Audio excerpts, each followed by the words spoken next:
gonna be alright. So first question is, where are you planted? Now, when we look at this tree, I mean, this tree is not real, but pretend. As we look at this tree, we see that this tree is planted in soil.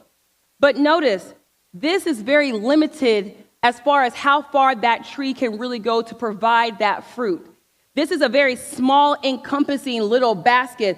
So we can water it, we can nourish it, we can water it, we can nourish it, but that tree is only going to get as big as this basket allows it to be.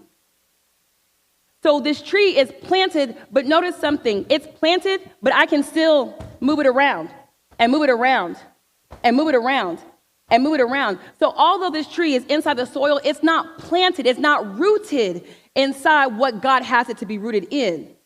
This is a great starting place. This is a great starting place. But in order for that tree to really produce the fruit that it's capable of producing, it has to leave the small encompassing place and put itself in an area where it can really flourish and grow. Are you following me on this one? Because see, when we're here at church, if we're saying to ourselves, well, I don't think I'm really planted. So you're going through life having the blood and having love, but not having it be nourished inside of you, not finding yourself being planted in a church, being planted with believers so that you can continuously receive that nourishment, continue to receive that love, continue to receive all that God has so that you can flourish even more and produce even more fruit. See, understand this.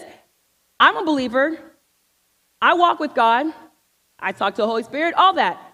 But if I don't find myself planted and rooted somewhere to where I can really stretch what God has inside me so I can produce those fruit, I'm only as great as the area I'm surrounded in.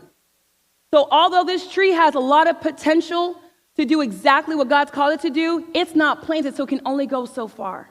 Good to know that everything's gonna be alright.